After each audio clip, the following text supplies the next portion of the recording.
आपको भी अब प्रिपरेशन की लास्ट स्टेट में आ जाना चाहिए। क्यों? क्योंकि अब जो मंथ रह गया है, ध्यान रखिएगा, आप कोशिश ये करिए कि जुलाई और पूरे जुलाई या फर्स्ट वीक ऑफ अगस्त तक सिर्फ पढ़ाई कर रहे हैं, जितनी पढ़ाई कर सकते हैं कर लें, मतलब सारा कोना कोना चैप्टर का कवर कर लें। ध्यान रखिए, बहुत ज्यादा डीप नहीं जाना, मेडिकल का पेपर बहुत इजी आता है, मगर आता पूरी केमिस्ट्री से है। ऐसा ना करो कि कोई चैप्टर मिस कर दो, नहीं, हर एक चैप्टर पढ़ो और हर एक चैप्टर के अपने नोट्स बना लो।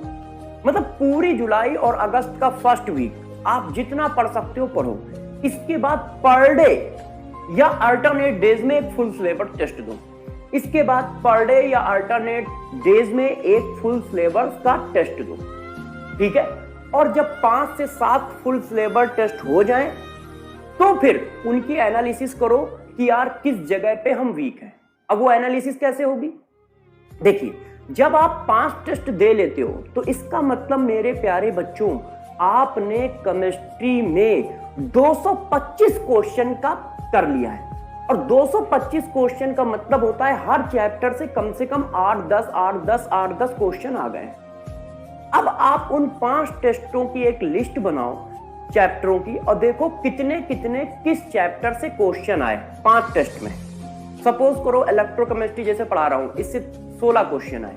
अब आपने देखा कि 16 में से आपने 12 सही कर दिए हैं, 13 सही कर दिए हैं, 15 सही कर दिए हैं। इसका मतलब ये चैप्टर हमारा ठीक है, इस पे हमें ज्यादा फोकस की जरूरत नहीं है, बस रिवीजन की जरूरत है। अब इसी के बगल में हमने देखा यार हमारा चैप्टर क्या है, एटॉमिक स्ट्रक्चर है। अब एटॉमिक स्ट्रक्चर में 13 क्वेश्चन आए और हमने 5 सही किए, 6 सही किए। इसका मतलब इसमें इंप्रूवमेंट की जरूरत है।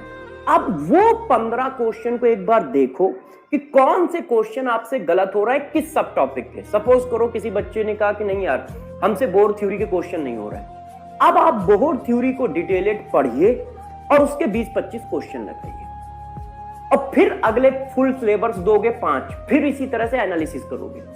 इस तरह से क्या होगा कि आपको पता चलता रहेगा कौन से सब टॉपिक आपके वीक है। नहीं तो अपने में क्या कमजोरी है ये किसी को नहीं पता होता है। सब अपने को परफेक्ट मानते हैं और बेस्ट मानते हैं, मगर रियलिटी में सभी लोग तो बेस्ट नहीं होते।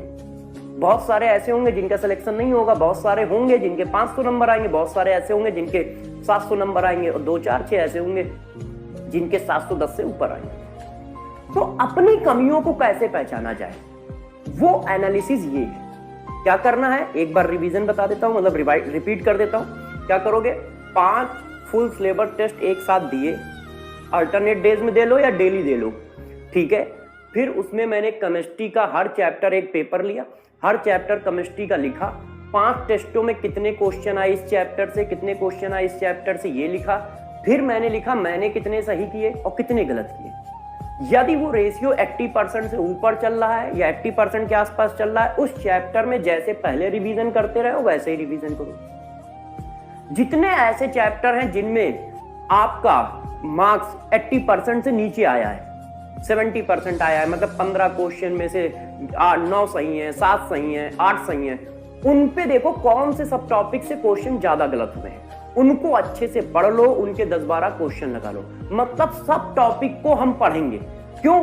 अब मान लो लास्ट के 2 महीने तो हम क्या पढ़ें, तो कोई बच्चा क्या करता है, पूरी फिजिक्स रिवाइज कर रहा है, पूरी केमिस्ट्री रिवाइज कर रहा है, पूरी बायो रिवाइज कर रहा है। ऐसा कैसे पॉसिबल है? रिवीजन तो आप डेली करो, मगर पढ़ना किसको है ये कैसे पता चलेगा?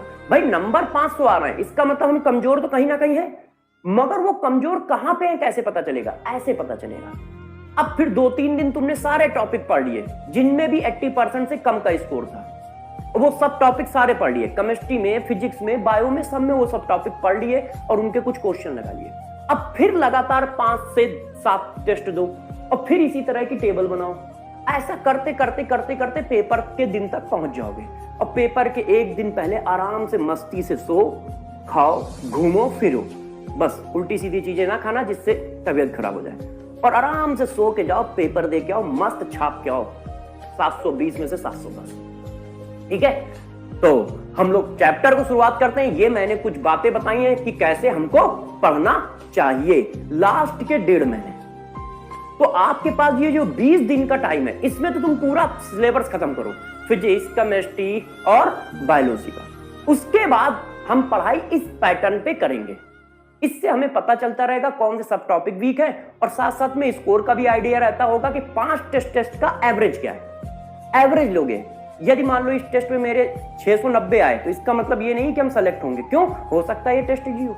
तो 5 का एवरेज लेना, यदि एवरेज तुम्हारा 650 से ऊपर आ रहा है तो डेफिनेट पेपर में भी 650 से ऊपर ही आएगा। ठीक है।